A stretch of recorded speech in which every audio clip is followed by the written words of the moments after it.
नमस्ते इंडिया। मैं आपका AK सिंह स्वागत करता हूं अपने YouTube चैनल रियल आकाश गंगा साइंस कोचिंग पे। जैसा कि आप लोग जानते थे, पहले से भी हम लोग बीच बीच में कभी यूट्यूब पे रहे और हम लोगों ने कुछ टॉपिक को कवर किए। तो आज एक 11th क्लास का सीरीज स्टार्ट कर रहे हैं। अगर सब कुछ सही रहा तो ये सीरीज कंटिन्यू बस चलती रहेगी। तो ये चैप्टर का नाम है motion. Motion means 11th class का बहुत ही अच्छा टॉपिक है मोशन यानी कि गति। तो आज कुछ बेसिक सा लेक्चर रहेगा, छोटी सी वीडियोज होंगे और धीरे धीरे हम लोग आगे और डिफिकल्ट क्वेश्चंस वगैरह लगाते रहेंगे। तो सबसे पहले बातें होती है यहाँ कि 11th क्लास में मोशन जो है और 9th क्लास में जो मोशन था उनमें क्या डिफरेंस है। तो कुछ डिफरेंट नहीं है। There are no different between motion of class 11th and motion of class 9th। कोई डिफरेंट नहीं है। जितना आसान आपको 9th में लगा था उतना ही आसान 11th में भी लगेंगे। हाँ, थोड़ी बहुत चीजें ज्यादा पढ़नी है यहाँ 11th में, तो उसको डिफरेंट थोड़ी ना कहेंगे भाई। वो डिफरेंट थोड़ी ना हुआ, नहीं। जो वहां पढ़े थे वही चाल, त्वरण, समय, गति, विराम, ये सब चीजें। तो चलिए बिना समय गवाए हम लोग स्टार्ट करते हैं आज की टॉपिक मोशन। तो देखिए चैप्टर यूनिट 2 है। यूनिट 2 है। चैप्टर का नाम है सरल रेखा में गति। चैप्टर का क्या नाम है बुआ? सरल रेखा में गति।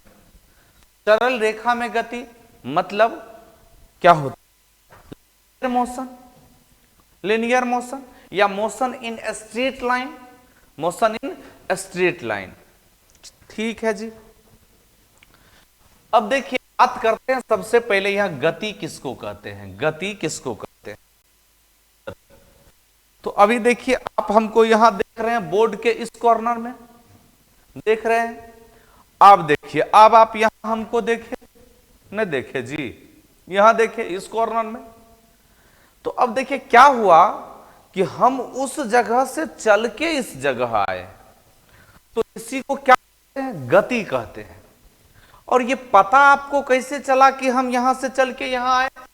तो आप देखें कि सर यहां है लिखा हुआ है, आप यहां पहले थे है के सामने, अब यहां जो है यहां गति लिखा हुआ है, आप यहां आ गए गति के सामने।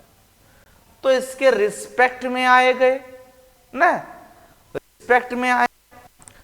गति जो होता है वो एक रिलेटिव टर्म होते हैं। कौन सी टर्म होते हैं?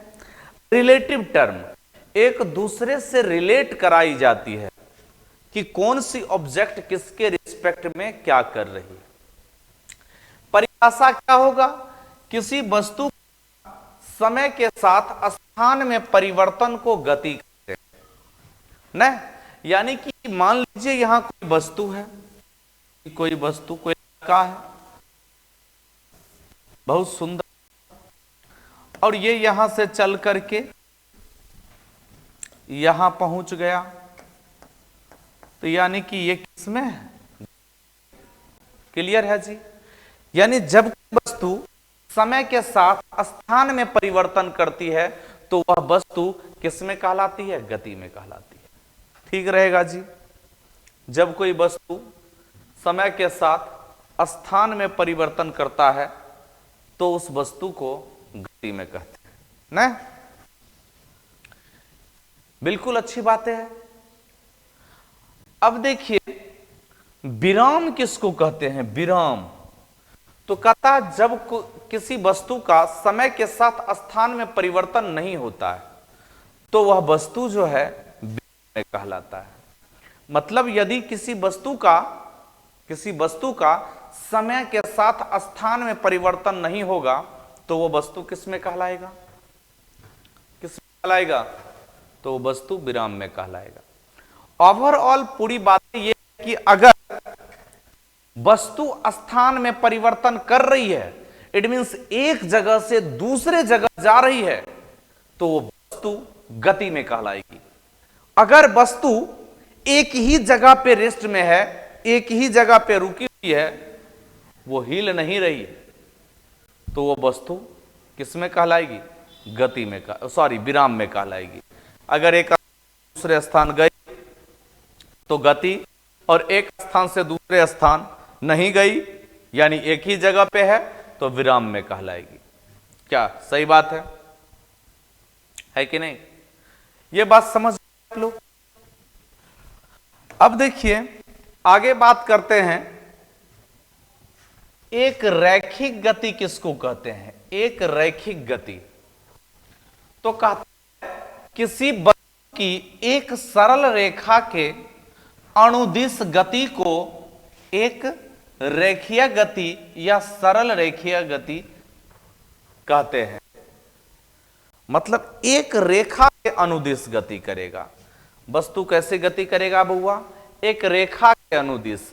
जैसे मान लीजिए यहां पे हमारे पास एक रोड है, ये हमारे पास क्या है बुआ?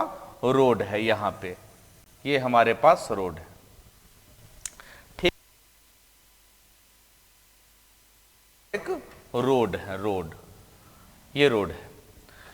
तो रोड पर अगर कोई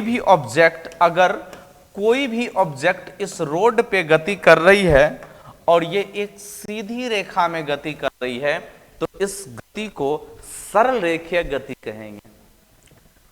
अगर कोई ऑब्जेक्ट इस रोड पर एक सीधी रेखा में गति करे तो हम लोग सरल रेखीय गति कहेंगे। कैसा रहेगा? अब का अध्ययन करते समय वस्तु के आकार को सूक्ष्म बिंदु मान लिया जाता है। मतलब जब हम गति अध्ययन करेंगे, बड़ी बड़ी ऑब्जेक्ट, मान लीजिए क्या हम बताएं यहां पे, जैसे मान लीजिए ये हमारे पास एक डब्बा है, ये डब्बा है हमारे पास, ठीक है? ये स्क्रीन क्लीनर है इसको साफ करने वाला।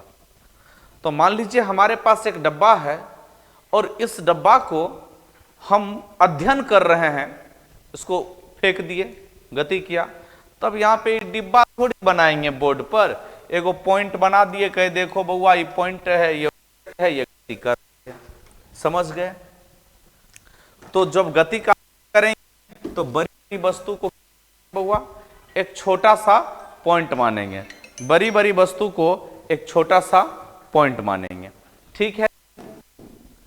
अब देखिए, कथा किसी वस्तु की गति का अध्ययन करने के लिए 4 प्रकार के कारकों का होना आवश्यक होता है। कितने कारक का होना आवश्यक है? 4 प्रकार के। पहला वस्तु की स्थिति, दूसरा पथ की लंबाई, तीसरा वस्तु का विस्थापन और चौथा समय। बिना इन चारों चीजों का गति का अध्ययन नहीं किया जा सकता है। जब तक ये 4 चीज नहीं रहे तब तक गति का अध्ययन नहीं किया जा सकता है। अगर कोई वस्तु गति कर रही है, उन वस्तु की गति का अध्ययन करना है, तो इन 4 चीजों का होना क्या है? जरूरी। समझ गए? इन 4 चीजों का होना जरूरी है। अब देखिए आगे बातें हम लोग करते हैं निर्देश फ्रेम। कहता है यह एक निर्देशांक निकाय है जिसके सापेक्ष किसी वस्तु की अवस्था का निर्धारण किया जाता है। यानी ये जो निर्देश फ्रेम है, ये वस्तु के अवस्था का निर्धारण करता है।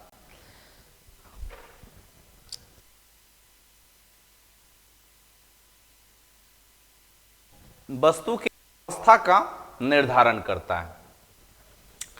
निर्देशांक निकाय के रूप में हम प्रायः एक्स और लेते हैं। यानी कि हम जब भी वस्तु का ग्राफ खींचें तो ये आपका एक्स अक्ष रहेगा, ये वाई अक्ष रहेगा, ठीक है? हम लोग 2 को लेते हैं। अब मापन के लिए मूल बिंदु पर घड़ी की भी कल्पना करते हैं। घड़ी की कल्पना करते हैं मतलब हम ये सोचते हैं कि मूल बिंदु पर एक घड़ी है जो जिसके कारण से समय जो है वो बढ़ अथवा घट रहा है। घटेगा तो नहीं, समय हमेशा बढ़ता ही है। करें हम लोग आगे बात करते हैं दूरी। अब ये दूरी क्या है, दूरी क्या है? तो दो बिंदुओं के बीच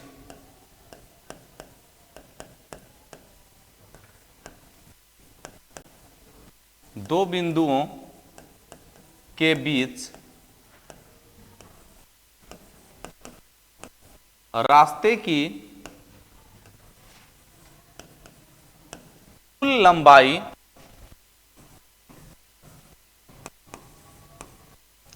दूरी कहलाता है।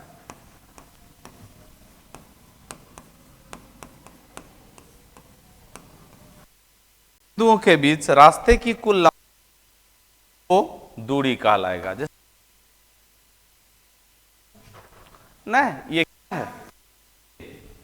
अब यहां से से करके यहां पहुंचा तो ये जो रास्ते की लंबाई है ये लंबाई क्या कहला जाएगी? दूरी। जैसे आप से मार्केट जाते होंगे तो वो रास्ता टेढ़ा रहता है, नहीं रहता है टेढ़ा मेढ़ा। वो गाना सुने हैं? अच्छा, इसमें गाना सुनाएंगे अभी, तनी जो है इस पे भी आ जाइए। इस दिशा का भी योगदान रहता है, दिशा भी रहता है। तो वहीं पर एक गाना आया था, गाना सुने होंगे, कौन दिशा में लेके जाला गया।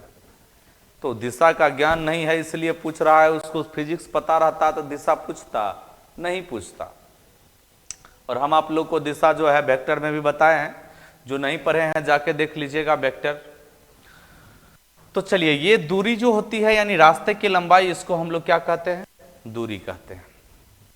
रास्ते की लंबाई को क्या कहते हैं? हुआ दूरी कहते हैं। अब देखिए एक दो छोटी छोटी बात। एसआई मात्रक जो होता है, एसआई मात्रक ये क्या होगा? एसआई मात्रक मीटर होगा। सीजीएस मात्रक की बात करें तो सेंटीमीटर होंगे। दूरी का सीजीएस मात्रक कौन सा होगा बउआ? सेंटीमीटर होंगे। दूरी एक अदिश राशि है। कौन सी राशि है? अदिश। यानी कि इसमें केवल और केवल संख्यात्मक मान होंगे। केवल क्या होंगे? संख्यात्मक मान। दिशा की कोई बातें दूरी में नहीं की जाएगी। दूरी की दिशा की बातें विस्थापन में करेंगे। और क्या कह सकते हैं? तय की गई दूरी हमेशा धनात्मक होगा बउआ। तय की गई दूरी हमेशा कैसा होगा? धनात्मक होगा। कभी आप बोल सकते हैं कि हम -5 किलोमीटर से चल के आए हैं? नहीं बोल सकते हैं। दूरी ऋणात्मक कभी नहीं होती है, दूरी हमेशा कैसा होता है? धनात्मक होता है। ठीक है, आगे जब दूरी और विस्थापन का कंसेप्ट लेंगे तो डिटेल चर्चा करेंगे। अब देखिए विस्थापन की बात करते हैं तो दो बीच न्यूनतम विस्थापन कहते हैं। दो बिंदुओं के बीच, दो बिंदुओं के बीच न्यूनतम लंबाई को विस्थापन कहते हैं।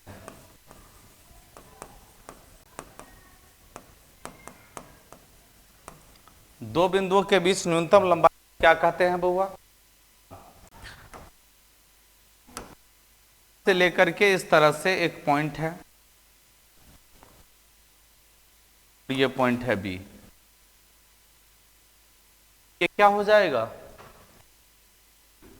और जो न्यूनतम लंबाई होगा इसको हम लोग क्या कहेंगे? विस्थापन।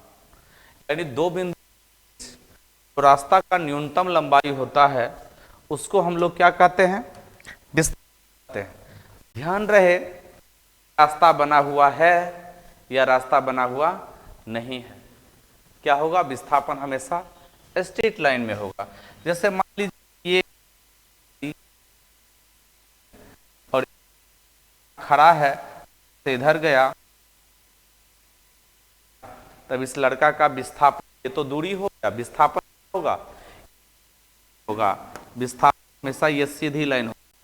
अब आप सोच रहे होंगे सर रास्ता यहाँ है ये नहीं है, तो बाबू सोना बच्चा रास्ता नहीं है फिर भी कोई बात नहीं है, रास्ता नहीं है फिर भी कोई बात नहीं है, विस्थापन हमेशा यही सीधी लाइन होगी। कोई दिक्कत, कोई प्रॉब्लम, कोई दर्द, समस्या नहीं।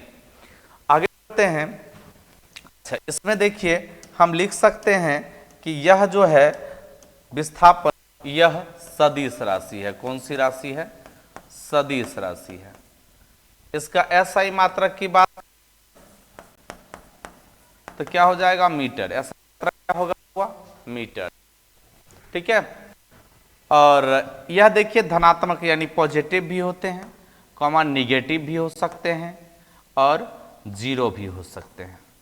यानी कि आपका डिस्प्लेसमेंट विस्थापन जो है वो धनात्मक, ऋणात्मक एवं शून्य तीनों हो सकते हैं। ठीक। अब देखिए, अब ये जो कंसेप्ट है डिस्टेंस एंड डिस्प्लेसमेंट का, इस कंसेप्ट में डिटेल चर्चा अगली वीडियो में हम करेंगे और इसमें जो है हम बहुत सारे न्यूमेरिकल्स को सीखेंगे। अभी आपको बस एक न्यूमेरिकल छोटी सी डिटेल चर्चा यहाँ पे नहीं करेंगे कि ये एक सर्किल है, इसमें कोई लड़का इस पॉइंट से चला ए से और घूम करके यहाँ पे बी पॉइंट पे पहुँच गया। इसकी त्रिज्या आर है और आपको बताएंगे दूरी और विस्थापन का अनुपात क्या होगा। तो कि सर पहले दूरी निकाल लीजिए, तो दूरी क्या हो जाएगा बउआ? पाई आर। और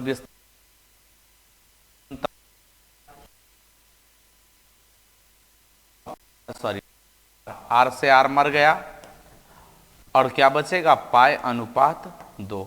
तो इस तरह के कई सारे कंसेप्ट है, कई सारे कंसेप्ट सीखना है और इस कंसेप्ट को देखने सीखने के लिए हमारे चैनल को सब्सक्राइब कर लीजिए और बेल आइकन को ऑन कर दीजिए ताकि जो है हमारी वीडियो डले तो सबसे पहले नोटिफिकेशन आपको मिल जाए और आप आसानी से इन तमाम कंसेप्ट देख सकें। तब तक के लिए ऑल द बेस्ट।